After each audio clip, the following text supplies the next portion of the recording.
The combination of population growth in sub-Saharan Africa and progress in other parts of the world means that sub-Saharan Africa becomes the dominant region of those without electricity access in the world, representing 90% of all the people in the world that lack access to electricity, compared with around half today. This means that in 2040, some 500 million people in sub-Saharan Africa, mainly rural areas, remain without electricity and continue to rely on the use of kerosene lamps, despite the many contemporary programs for off-grid lightings which help to reduce their use. Although the picture in urban areas is different, the number of people reliant on firewood for cooking in rural areas where consumption is much larger due to lower clean cooking access hardly changes. Rising incomes produce only a gradual shift in cooking fuels and the technologies used. Africa having even the largest world population, which is mostly the 13%, but it generates a very low, less than 4% of the electricity, where it covers the whole population in Africa. So why this is happening? Because one is there are certain factors that really impairs. Because first of all, the investment and also the right policy and also the clear and coherent institutional and regulatory framework. When we see, for example, Africa really endowed more than 1,000 gigawatt of the wind resource and the 10,000 gigawatt of solar. And if we see the Great East African Rift Valley, it endows more than 20 gigawatt of geothermal resource. But we see now we are really suffering from power shortage, and particularly nowadays, there is a significant increase of economic growth in Africa, and there is a high demand for energy to go ahead. So the African governments are really looking for having this development of this renewable energy resources, and they are ready to revise their policy and also regulatory framework in order to attract private investment, because all renewable energy requires the intensive, also the investment in terms of public-private partnership and independent power producers. The World Energy Outlook for 2016 states that fossil fuels continue to dominate the global energy mix.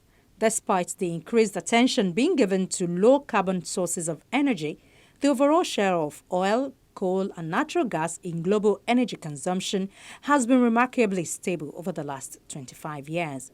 These fuels accounted for 81% of total energy use in 1999, exactly the same percentage as in 2014.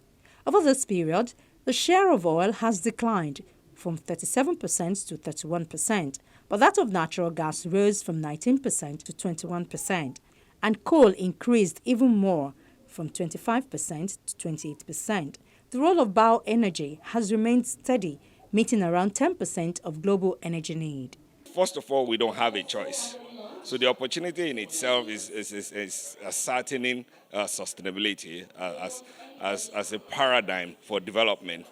And this also cuts into what the Sustainable Development Goals are trying to achieve. And a core part of that is to eradicate poverty. Pollutant emissions occur along the whole chain of fossil fuel life cycle, from extraction to final use. In all cases, the production phase involves the on-site consumption of energy, mainly diesel or produced natural gas. In addition, there is sometimes non-productive combustion resulting in carbon dioxide emissions. This is seen in the practice in parts of the oil sector to flare unmarketable volumes of associated gas, as well as in some instances the direct venting of natural gas to the atmosphere. Despite the rapid expansion in recent years of renewable sources of electricity, the great majority of the world's power generation continues to come from the combustion of fossil fuels, with coal-fired generation still providing the backbone of the global power system, around 40% of global electricity supply.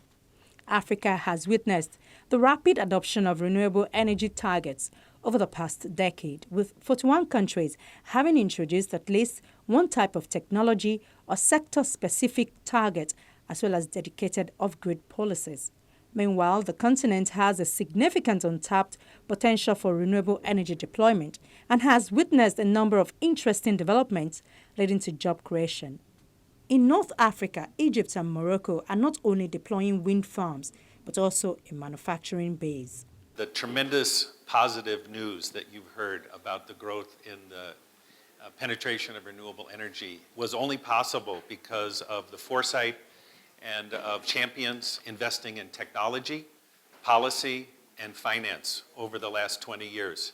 If we'd have this same roundtable 5 years ago, we would have had to say that solar was too expensive and wind was too expensive. But today, wind and solar are achieving prices around the globe that are cheaper than traditional fuel sources. And this is due to successful technology development. But what we still need, because the penetration of clean energy technologies is not universal and it's not happening everywhere fast enough. So in Africa in particular, we continue to need a strong policy to incentivize energy efficiency and renewable energy and financial engineering. Across the continent, electricity demand is set to triple in the period to 2040, with natural gas remaining the #1 power generation source by 2040. Renewables grow very strongly, with their share in electricity generation projected to almost overtake natural gas as the main source of electricity. Power sector trends in Africa differ significantly by country, reflecting different stages of economic development, natural source endowment, institutional frameworks, demographic trends, and prospects for economic growth. Renewable energy is what has to gain grounds if we are going to reduce our carbon emissions. And we all know that as of now, it's not that popular in our own environment, in our own domain in Nigeria for several reasons, including what people consider to be the high cost of a startup. So funding and awareness building are the two core issues that I see. Sub-Saharan Africa has excellent hydropower resources, but geothermal, wind and solar photovoltaics also contribute substantially to future power supply. It is clear that renewable energy sources have considerable potential to meet mainstream electricity needs. However, having solved the problems of harnessing them, there is a further challenge of integrating them into the supply system. The power sector is really where we've seen the greatest uptake of renewables. The end of 2014, we had just under 23% renewable energy share in the global energy production. We're seeing countries now being fully powered by renewable electricity. Recently in the news, Portugal went 4 days straight, powered purely by renewables. Denmark sees that happening on a regular basis. Germany went 1 full day. So for a country the size of Germany to go 1 full day on renewable electricity is really a good indicator that this is not sort of just a little side thing that you have on the top of your roof or on your cell phone. The problem that we're facing right now is that we need to get better penetration of renewables in the heating and cooling and transport sectors. Growth in both those sectors is less than 10%. Given the fact that heating and cooling, about 50% of final energy consumption is in the heating and cooling sector, this represents a huge, huge potential.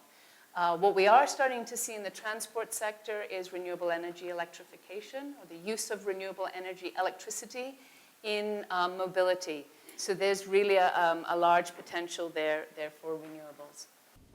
Obviously, sun, wind, tides, and waves cannot be controlled to provide directly either continuous base load power or peak load power when it is needed. So how can other dispatchable sources be operated so as to complement them?